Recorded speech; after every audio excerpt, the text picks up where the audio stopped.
સુરેન્દ્રનગરમાં school bus અને school વાહનો પર અણુઓની તવાઈ. ગેમ ઝોનની ઘટના બન્યા બાદ શાળાઓમાં વેકેશન ખુલતા સલામતીના ભાગરૂપે આરટીઓ ઇન્સ્પેક્ટરો દ્વારા કાર્યવાહી હાથ ધરવામાં આવી. અનેક સ્કૂલ બસ સહિત સ્કૂલ વાહનો પર દંડાત્મક કાર્યવાહી કરવામાં આવી.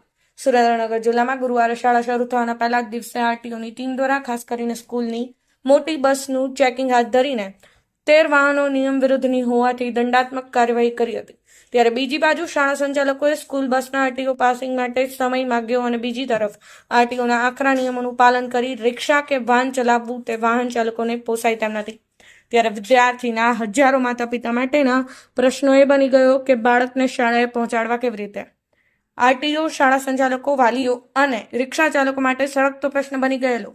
આ બાબતનો ઉકેલ લાવવા માટે આજે કલેક્ટરની અધ્યક્ષતામાં આજે બેઠક મળનાર છે.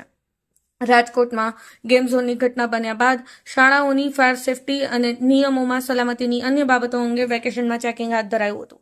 જ્યાં જિલ્લાની 200થી વધુ શાળાઓની તપાસ કરી 11 શાળાઓને નોટિસ અપાઈ. ત્યારબાદ ગુરુવારે શાળાઓ ખુલતા લની સાથે જ આરટીઓ કચેરીના ઇન્સ્પેક્ટરો દ્વારા સ્કૂલ રિક્ષાઓ, સ્કૂલ વાન અને સ્કૂલ બસ સહિત તવાઈ બોલાવી હતી. વાહન ચાલકોને દંડ કરાતા તેમને પણ વિદ્યાર્થીઓને લેવા નહીં જવાની ચીમકી ઉચ્ચારવામાં વાલીઓ પણ અવઢવમાં પડ્યા હતા. કારણ કે જો નિયમોનું પાલન કરે તો રિક્ષા ચાલકોને ભાડું વધારવું પડે, જે વાલીઓને પોસાય તેમ નથી. આ પ્રશ્નમાં સમાધાન માટે જિલ્લા કલેક્ટરની અધ્યક્ષતામાં શાળા સંચાલકો, શિક્ષણ વિભાગને આરટીઓની મીટિંગ આગામી દિવસમાં યોજાનાર છે. બ્યુરો રિપોર્ટ, સમય 24 ન્યૂઝ, સુરેન્દ્રનગર.